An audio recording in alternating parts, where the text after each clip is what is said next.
En la institución libre de enseñanza, por ejemplo, se dice, que no tenga nada que ver con lo que estoy hablando, se dice, se incide en la educación de la mujer con el hombre, no con el hombre, sino en la educación de la mujer con el hombre, en la igualdad de todas las personas. También en el derecho a la propiedad, ya sea individual o colectiva. Esto es vamos a decir, una conexión con lo que hablábamos de la filosofía ilustrada de donde bebemos, ¿no? También la libertad de opinión, el derecho a la reunión pacífica, esto es básico. Los masones no tenían derecho a reunión pacífica, puesto que el Estado tenía intención, todavía en la monarquía absoluta, de controlar hasta el último de los movimientos que había en un país por una sublevación o incluso por el control de distintas jerarquías. También el derecho a la protección y conservación de la propia vida, que está conectado con la denuncia y oposición a la pena de muerte que se desarrolló en distintos países. Esto hay que aclararlo, es decir, yo estoy hablando de textos masónicos de la segunda mitad del XIX y de principios del XX en nuestro país. Yo no salgo fuera porque, terminando la carrera, tampoco tengo tiempo material de ponerme además, pero hay distintos trabajos que inciden sobre esto. Evidentemente, no he preguntado a ningún hermano masón de Texas, de Estados Unidos, lo que opina sobre la pena de muerte. Tampoco me interesa preguntárselo en una logia. Otra cosa es lo que él como ciudadano defienda, que eso cada uno, y yo soy evidentemente totalmente contrario, pero yo como Luis Díaz, yo no sé el resto de personas lo que opinarán, que también está asociado a un rito en concreto. Esto muchas cosas también están sacadas de la declaración de principios del Supremo Consejo del grado 33 antiguo y aceptado para España, cuando dejó de ser y su dependencia de ultramar, que es el que está ahora mismo en la página ccg33esp.org, lo podéis ver. También la libertad de opinión y el derecho a la reunión pacífica. En la Biblioteca Nacional, la Biblioteca Digital Hispánica, tenéis todos los boletines que se han podido conservar de las distintas audiencias masónicas de principios del siglo XX. Ahí se ven en editoriales, en artículos de opinión de los distintos hermanos que componían las distintas audiencias, este tipo de cosas. No se saca de la manga. Evidentemente aquí no he puesto notas al pie de página, pero bueno, si lo queréis, aquí están. Por tanto, ¿cuáles son mis conclusiones? Las mías. Vuelvo a reincidir en que esto es una reflexión de carácter personal. La relación filosófico-ideológica entre la masonería, la ideología moral masónica, por decirlo de alguna manera, vamos a decir, la mayor parte de los principios masónicos, para no ser totalizante, que no es mi intención no ser totalizante, coinciden con la redacción de la Declaración Universal de Derechos Humanos, como habéis podido observar en este PowerPoint. Ya os digo que esto es un trabajo personal, que puede estar equivocado. Ojo, también aclaro que la masonería no interviene como organización. Es evidente que la masonería no influye en una organización de cualquier tipo. Acaba dejando la impronta social. Un vaso mucho tiempo puesto en una mesa también deja marca. Pero yo creo, sinceramente, mi opinión es que la masonería, esos ideales, son transmitidos por parte de los miembros que están allí, en la comisión redactora, o incluso que han defendido esto en distintas posiciones, en artículos de prensa, previo a la declaración de nacimiento de la Sociedad de Naciones, en la segunda primera década del siglo XX, previamente se habían reunido una serie de grandes logias y habían declarado pues, quizás la necesidad de un acuerdo, de una puesta en común de las distintas naciones de aquello que unía a todos los hombres. Y bueno, pues nació la Sociedad de Naciones. ¿Quiere decir esto que la Sociedad de Naciones es un invento masónico? Pues no, porque tanto lo estaba defendiendo la masonería como lo estaban defendiendo otros tantos escritores y otros tantos filósofos. Pero sin duda esa influencia existe, sea mayor o menor. Pero ya os digo, no hay ninguna mano negra, ni ninguna organización en la sombra que le diga a Eleanor Roosevelt cómo tiene que ser la Declaración Universal de Derechos Humanos. La Declaración Universal de Derechos Humanos, la comisión redactora la componen personas de distintos países, de distintas sensibilidades y con una, vamos a decir, base distinta, tanto occidentales como orientales, de la filosofía hindú, del budismo, de distintas cosas. Por tanto, yo os digo, la masonería tiene coincidencia con la Declaración Universal de Derechos Humanos, pero también con una sociedad en la que lleva 3 siglos.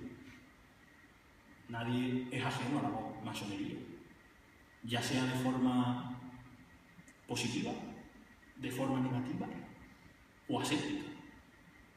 Pero si tú sacas en una conversación o estás hablando, oye, a mí me pasa mucho entre gente gente de mi edad, que investiga. Yo investigo los masones andaluces del siglo XX y masonería. ¿Y eso qué?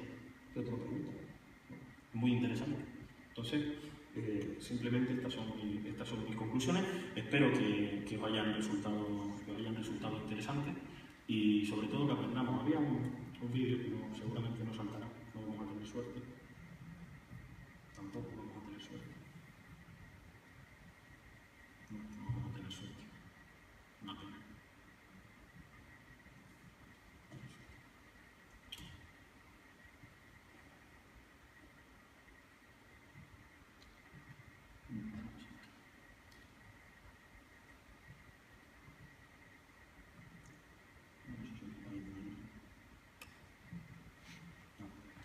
Este segundo vídeo era... Voy a subirla, no va a saltar, hay un problema con el reproductor.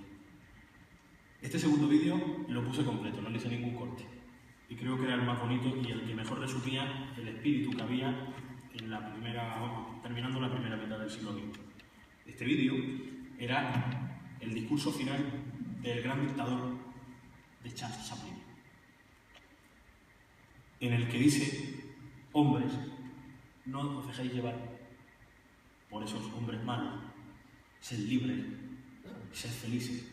Necesitamos bondad, necesitamos paz, necesitamos amor. A mí me gustaría que hoy, de aquí, yo también represento en este momento no, pero formo parte de la Fundación Internacional de Derechos Humanos.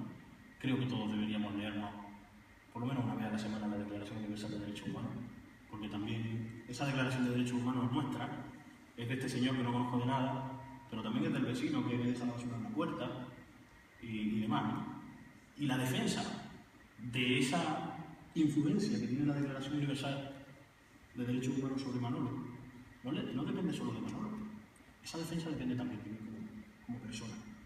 Y esos principios de libertad, igualdad y fraternidad que vienen a englobar todo lo que hemos visto en la Declaración Universal de Derechos Humanos, resumo ese texto. Así que espero que de aquí, hoy, si he sido más o menos clarividente, lo siento, todavía estoy empezando, de todo tenemos una inicia, pero espero que os vayáis con una conclusión, no importa cuál sea, porque la tolerancia existe para que vuestra conclusión sea tan válida como la mía, siempre y cuando se haga desde el respeto. Gracias por vuestra atención y por haber asistido a esta jornada, que son un gran trabajo.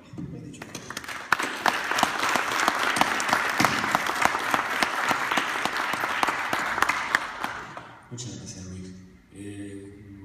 Vamos a dar un paso a algunas preguntas rápidas y esperamos ya la última conferencia para poder conversar tranquilamente.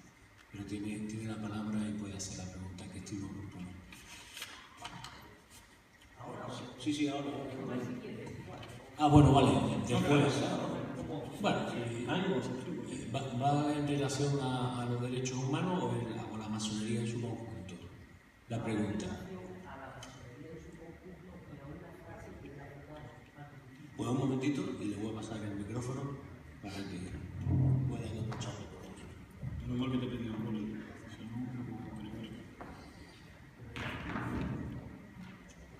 Está bien, haga usted su pregunta.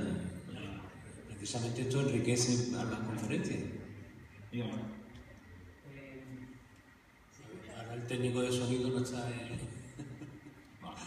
Parece que está apagado. Pepe, no, ahora le da el volumen.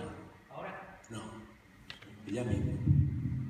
Ahora sí, ya lo tiene. Ahora sí. Sí. Sí, la pregunta va en relación a la frase que ha citado al principio de la conferencia. La piedra sobre la que trabaja el masón especulativo es su propio ser.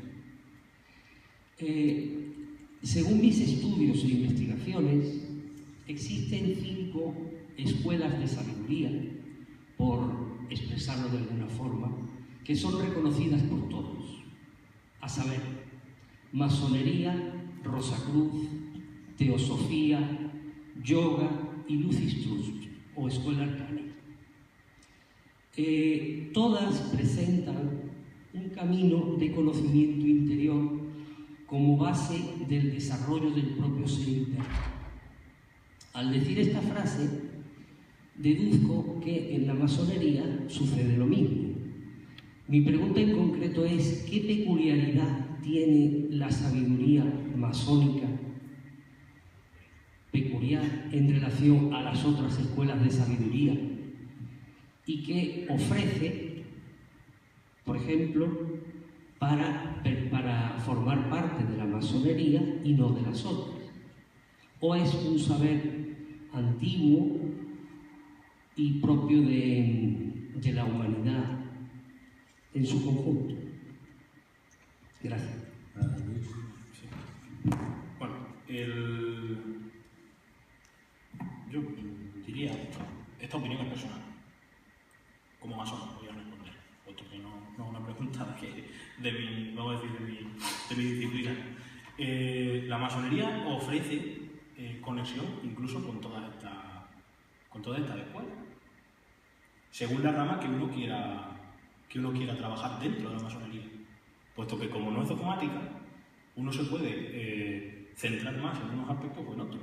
Hay quienes desarrollan más el aspecto social de la masonería, hay otros que desarrollan más el aspecto esotérico. Eso depende de cada uno y sobre todo el nivel de influencia en la vida de una persona que pueda tener. Un masón puede decidir iniciarse, como está iniciado,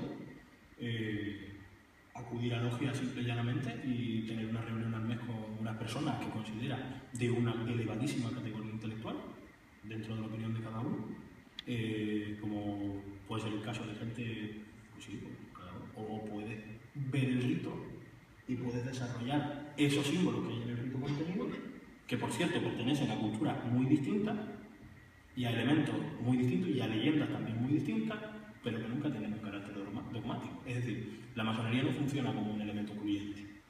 No ofrece nada que no se pueda conseguir tampoco en otros caminos. A lo mejor usted, que no es el caso, no se lo tome como puede ver, por una de las que ha citado, puede usted ver el perfeccionamiento interior y el desarrollo moral de su propia individualidad en el yoga.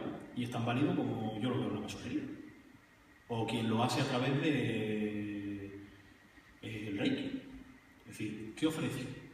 Yo creo que ofrece un sistema filosófico práctico con carácter progresivo que puede incluso ayudar a organizar ese trabajo y organizar los elementos en los que cada uno se pueda centrar en un momento dado de su vida. El grado de aprendiz se centra en algo, el grado de compañero destaca otras cosas, el grado de maestro otras distintas, que son los grados esenciales de la masonería. Este es el primero. Todo lo demás es accesorio.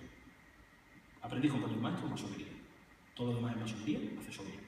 El que quiere acceder y el que no.